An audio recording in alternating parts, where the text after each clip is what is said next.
Welcome to Sparking Equity, a podcast series focused on the best strategies to help all students succeed. I'm Lande Ajose. When we were planning this podcast, we originally were going to focus on college affordability, which, of course, remains a huge challenge for millions of students across the United States. But in light of the events of the last few weeks, we decided to start by looking at what is on the minds of college educators, administrators, and many students across the nation. How to respond to the torrent of initiatives already announced by the Trump administration, which could shape the future of higher education. To help us sort through where we've come from and where we might be going, I'm pleased to welcome James Kvaal, who was Undersecretary of Education in the Biden administration. There he led the Department of Education's work in higher education. He also served in the White House under both President Clinton and President Obama. His special focus over the years has been student financial aid and college affordability, but there's virtually no higher education topic which he can't speak to. Thank you, Lande. Also joining us is Danielle Douglas-Gabriel, a national higher education reporter at The Washington Post. As those of you who have read her frequent reports know, she focuses principally on college affordability and state and federal financial aid policies. And she's also been covering the many other developments in higher education since Trump became president again. Welcome, Danielle. Thank you for having me. Let me start with you, James. What were the major accomplishments of the Biden administration in higher education over the last 4 years? It seems like a long time ago now. President Biden will be remembered for his ambition on student debt. And while for many of us, student loans are a small price to pay, there are a lot of people out there who are really struggling with their loans. And prior to the pandemic and the payment pause, we saw 1 million people a year defaulting on their student loans. Many people owing more than they borrowed even a decade later, troubling racial disparities. We worked really hard at the loan forgiveness programs. So that means 1 million people who got public service loan forgiveness, about 1.5 million people who were cheated by a for-profit college, 1 million people who had been making payments on their loans for more than 25 years, 500,000 people who had permanent disabilities. All these people were already entitled to loan forgiveness under the law, but they weren't able to navigate the department's bureaucracy. So that was a total of 5 million people. We also put in place tough accountability rules to identify where all this unaffordable debt is coming from. We worked really hard to lift up colleges and universities that are excellent in ways that maybe aren't recognized by the U.S. News rankings, but are really critical for creating opportunities for people.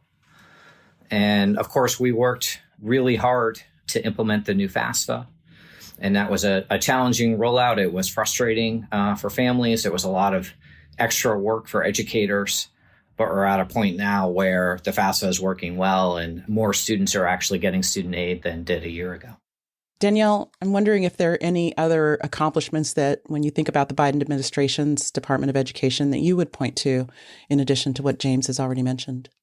I think certainly from the vantage point of a reporter covering the administration, the most notable thing, given what I cover, was just a shift to being more borrower-centric in a lot of the policies, making sure that borrowers were receiving the benefits that they were entitled to by congressional acts and statutes that have gone back to at least the 90s. I think that was an important point that was often lost in a lot of the discussions about student loan forgiveness. There was a lot of focus on the bigger sweeping forgiveness that was struck down by the Supreme Court, but the vast majority of the loans forgiveness that was provided was through existing programs that I had actually covered for years and knew quite well were not working as they were intended. Now, it wasn't perfect. I still hear from borrowers who are still awaiting forgiveness because they kind of got caught up in the backlog because of some of the legal problems that happened and efforts to try to strike down what the Biden administration was doing. But I think what was most notable was definitely seeing borrowers at the center of a lot of these policies and an effort to try and make sure that they were getting what was promised to them.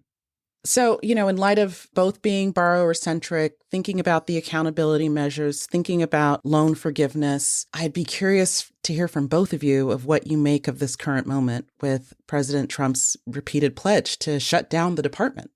What do you think? Do we need it? James, you spoke to the fact that there was a fair amount of bureaucracy in terms of people being able to navigate the department. Is there anything redeeming in this moment where there's a focus on trying to reduce the bureaucracy and potentially eliminate the department? Well, there certainly is a lot of room to continue to improve how the department operates these programs, but I don't think that's what we're seeing now. The president ran on a promise to eliminate the Department of Education entirely. He does not have the votes in Congress to do that. So he's doing, I guess, what he thinks is the closest thing. And we've already seen about 10% of the staff at federal student aid take an early retirement. And there are rumors of one or more additional rounds of large layoffs. That's an organization that has been flat funded for a long time, had a hiring freeze for 3 out of 4 years in the previous Trump administration. So it was already without the capacity it needed. And then, on top of that, you see people accessing borrower level data. It's not really clear why. It's the stated purposes of looking for waste and fraud. You don't need access to these databases to do that. You see them canceling grants and contracts overnight, in some cases not paying out expenses that were already legally occurred on those grants and contracts. The normal course might be to go to Congress and seek changes in the budget next year. So these are really, really disruptive challenges. This is going to have a permanent impact on the capacity of the department. It's going to have a permanent impact on the willingness of people to work at the department and with the department. And these are not the steps you would take if you were trying to reduce waste and fraud. The people that they are showing the door are the people who find waste and fraud and ensure federal rules are followed and that money is spent effectively. So it is a grave, I think, concern for all of us who believe in the work that the department does. Danielle, what are your thoughts on this moment in terms of the Trump administration shutting down the department, potentially, or at least a threat to do so? I mean, certainly there aren't the votes in Congress. The president doesn't have unilateral authority to accomplish that. But the gutting of the department, I think, will be especially concerning once we start to see the effects on students and families, right? If we are starting to hear about FAFSA files not getting to colleges on time, if we are starting to hear about delays in awards, financial aid awards, if we are starting to hear about students who can't pay back their federal loans because of problems with servicing, because there's cuts, there will likely be, and my reporting has shown that a plan is to cut back on call centers. They're already not functioning very well for borrowers who are trying to get help. I think, to James's point, federal student aid has not been staffed to the level of what is needed to support the amount of people who rely on that agency for the myriad of ways financial aid works in people's lives. And I think once we start to see how the impacts of these cuts start to affect families, perhaps it'll be clearer to the average person about why it was important to have all that staff in all of these places, because their functions made everything function. Right. So I'm really curious to see how this is going to play out. I know some of the people who have lost their jobs over the last couple of weeks, and they had a level of institutional knowledge that I don't think can be easily replaced. So it's not really good for students or families, but certainly it'll take some time before we start to see the full effect of what will happen. Do either of you think there's a role for states to play in being able to make up for some of those gaps that will be caused by the potential retraction of federal funds? Could there be pressure on institutions to reduce tuition or think about meeting college costs in a different way, given the ominousness of potentially not having the same level of federal support? Well, that pressure is already there. There are a lot of states that have been trying to make sure that their institutions of higher education are more responsive to the pressures of costs. I think one of the really good things that we've seen in the last decade is an increase in institutional aid, as well as an increase in state aid for college. So the thing is, I don't know if states can maintain that, right? What their budgets look like in the next coming years may force them to start to make cuts or to flatten the level of support that they've been able to offer in the last couple of years. So they're already doing their part. I don't know if most states have enough capacity to increase that support. When I'm thinking about the things that I'm worried about, unfortunately, there are colleges and universities still that use deceptive or misleading recruiting tactics or that use student aid in inappropriate ways. That could be an element where states could step up. Extra help for students seeking to access federal benefits. I'm very worried about student loan repayment. This is the year that missed payments start to count against you. And potentially we could have millions of students entering default in one big group at the end of this year. And if they're not able to get the help they need from the department, from loan servicers, there could be a real human cost and also a taxpayer cost to that. So what's really roiled campuses across the country most recently is a Dear Colleague letter that was issued by the Trump administration ordering all educational institutions to eliminate what it calls, quote, discriminatory practices that it says have been under the banner of, quote, diversity, equity, and inclusion. James, if you could clarify for us what a Dear Colleague letter is and then how you are seeing institutions respond to that letter. A Dear Colleague letter is a tool that the department uses to clarify its interpretation of the law or how it will enforce the law. It does not in itself make law, but they are intended to be helpful to the community as a way of explaining the current state of the law as the department sees it. That's not what this letter did. This letter was very far-reaching in its discussion about how institutions of higher education can consider race and consider diversity. I think it went, in my opinion, far beyond the state of the law, and even in some cases were inconsistent with the most recent Supreme Court decision on admissions. I'm not a lawyer. I'm not providing anyone legal advice, but I do think it is important to proceed cautiously and carefully before we roll back our commitments to students or compromise the missions of our institutions, based on one letter that I believe overreached. Danielle, what do you make of the letter? I think what's fascinating is to see how colleges are responding. They're certainly not moving in tandem together. There are some that have already begun scrubbing any reference to diversity, equity, or inclusion off their websites. Others who are saying that they are just studying the legal situation. And many who are saying this is not binding and we're not going to enforce this. And there are already lawsuits. The American Federation of Teachers has filed a lawsuit against this, and I suspect that we will see more. I think colleges are really walking a tightrope in a lot of ways. Certainly, they don't want to be out of compliance with the Department of Education, but at the same time, they don't want to alienate their students and faculty. Over preemptively doing what the administration wants before having a full understanding of what is legal and what is not certainly runs the risk of alienating a lot of students. I think we're starting to already see petitions coming from students questioning how universities are responding to these actions. And I suspect we're going to see a whole lot more. Do either of you think that higher education institutions are actually at risk of losing federal dollars if they don't comply with what the letter is asking?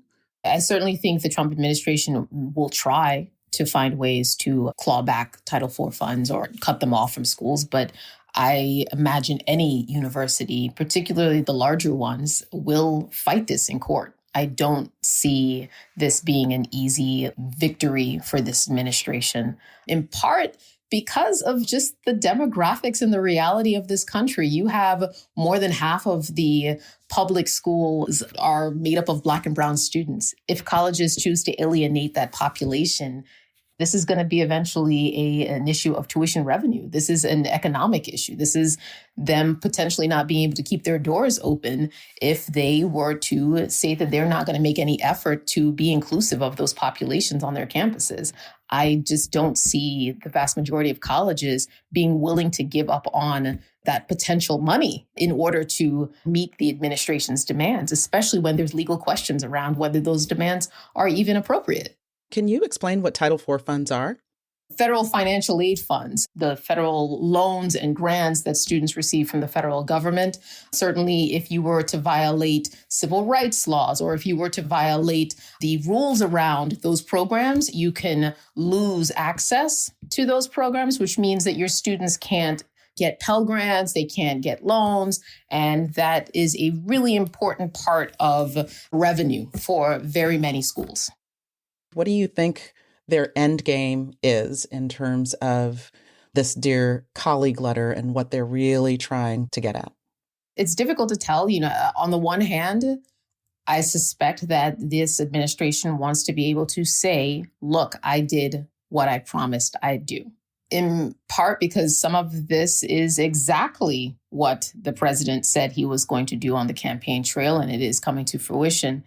I also suspect that they're hoping that for every judge that sides against them, there'll be enough that will side with them. And even those that side against them, if they can take it to the Supreme Court, there's no certainty that the law is going to land on the side of protecting students, at least to my mind. It's difficult to say for certain, like, what is the end goal? I definitely think that this administration wants to be able to say that they accomplished what they set out to do, even if it gets tied up in the courts, because they could say, well, look, these liberal justices tried to defeat our agenda, but at least we did make a good effort to do so. James, is the Supreme Court the end game? Is it to pull a bunch of college presidents into Congress for hearings, the way in which we saw last year around the anti-Semitism? What's your thinking? It's a little difficult to say because this administration has competing power centers with different priorities. In some cases, they are very strategic. In other cases, they're more improvisational. In some cases, they're not wholly serious. I agree that in the case of the DEI letter, that they're hoping to make progress with the courts. And even if they don't get everything they're asking for, they're hoping to give, the civil rights laws a big shove to the right. And I also think that they're aiming for a cultural change.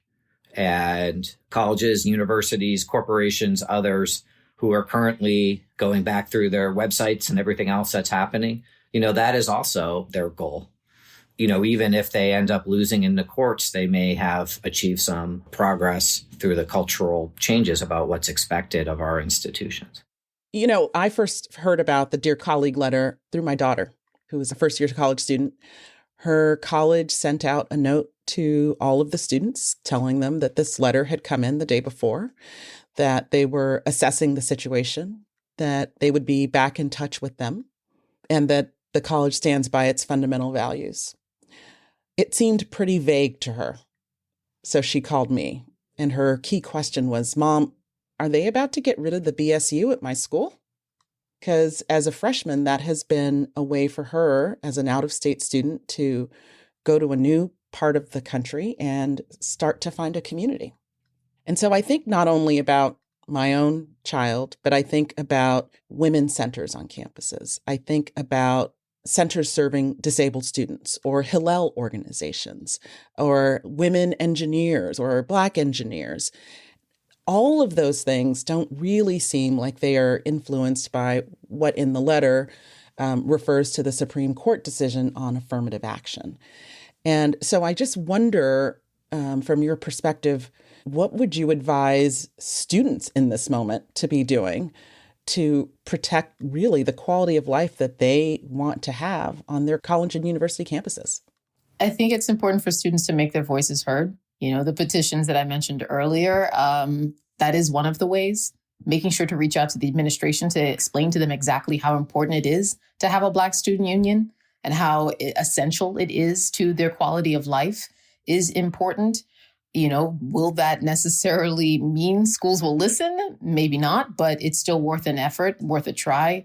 Again, I don't think most colleges and universities want to run the risk of alienating their student populations and would-be students down the road. And so now they have to take a stand on whether or not they're going to fight for those students on their campus and future ones who would want to come to their campus, or if they're going to preemptively do as the administration asked before, figuring out exactly what it means. I mean, one of the things I think I've heard from college leaders has been really frustrating is there is no clear definition of what they mean by diversity, equity, and inclusion. Does that include Black fraternities and sororities? Does that include the Black engineers group? Does that include Vietnamese student groups? What exactly are they talking about? All of those groups, mind you, are completely welcoming of students of all races and have always been. But when you start to talk about things in these really subjective terms without defining exactly what you mean, then it leaves an open question as to what would be included. And I'll be honest, I asked the Department of Education, I said, what do you mean by this? Are you saying that there can be no more alpha chapters? Are you saying that you want all those schools to close that down? And I still haven't gotten an answer because I don't think they fully thought this out. I don't think they have a full understanding of what college really is and what a college environment means and what a college campus does. And just the idea that they're not certain whether African-American studies would count with this, if Chicano studies, kind of fields that have been in existence since the 60s, would be a part of this is stunning. I think there's also an element to which vagueness works in their favor because it may lead to chilling activities that are in a gray area or even clearly on the right side of the line in the interests of educators wanting to be cautious. So, I think it is important to speak out. I think this is a moment where that matters. And I think that this is, in fact, a dramatic break in our nation's trajectory toward greater equal opportunity. And I think it turns its back on the ideals and the diversity of our people that are some of the things that make our country great. And I think it does matter if judges and justices and members of Congress have the sense that a lot of people feel that way. And so I know that there were a lot of demonstrations during the first Trump administration, and there seems to be a little less enthusiasm for that at this moment. But I do think that, it's a really critical time for people who care about these things to make their voices heard in whatever way they can. So I'm going to ask you both to prognosticate a little bit. I'm wondering how you imagine Congress engaging in this. Is there room for Democrats and Republicans to come together around a shared agenda when it comes to the Department of Education, when it comes to higher education in general, when it comes to thinking about issues of diversity, equity, inclusion? Or is there so much of a toxic environment in the Congress that this will really only be played out through the courts? I think this set of issues is a very divisive one. It's a very partisan one. And I'm not sure that in the short term, Congress is going to be riding to the rescue here. There hasn't been any indication that we'll see congressional Republicans try to beat some of this back.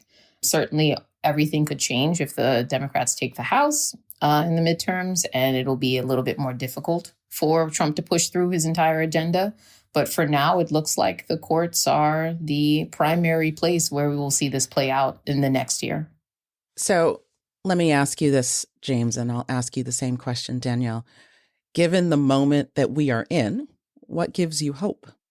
Well, the thing that always gave me hope was meeting young people. I was fortunate to be able to invite myself onto a lot of college campuses and meet students. And, the stories I've heard are just incredibly inspiring. The young people I meet who are balancing their studies with their jobs and with caregiving obligations and who are working incredibly hard to get a purchase on some economic security and make a contribution to their families and their communities. It's really inspiring and harder than the challenges I had to deal with at the department. Danielle, what gives you hope? I am inspired by what's happening at the state level in a lot of states. Despite the rhetoric around questioning the value of higher education, you're seeing a lot of states, red and blue, that are increasing their investment in higher education because they see it as a path for workforce development, a path for economic development. And I think that's going to continue despite what's happening in Washington. At least that's my hope. I'm really impressed by the level of money that a lot of states are putting into state grant aid, and also the level of money that institutions are putting into grant aid. I think for all of the political divisiveness and the culture war aspects, this comes down to money and making sure that you have a strong economy. And one way of doing that is to have a ready and educated workforce. And I think that's not lost on any state, whether it's Tennessee, North Carolina, Texas, Connecticut, California. I do feel that the states is where we're going to see a lot of innovation in the coming years and a lot of continued investment to try to solve the issue of college affordability. Thank you, Danielle. On that note, we have to bring this episode of Sparking Equity to a close. I want to thank our guests, Danielle Douglas-Gabriel, National Higher Education reporter for The Washington Post, and James Kvaal, former Undersecretary of Education in the Biden administration, for joining us today in this very rich conversation. Thanks, Lande. Thank you so much for having me. Before we go, I want to thank our sponsors, the Hewlett Foundation and School Services of California. Our producer is Kobe McDonald, and our executive producer is Louis Friedberg. Please subscribe to Sparking Equity wherever you get your podcasts. I'm Lande Ajose. Thanks for listening.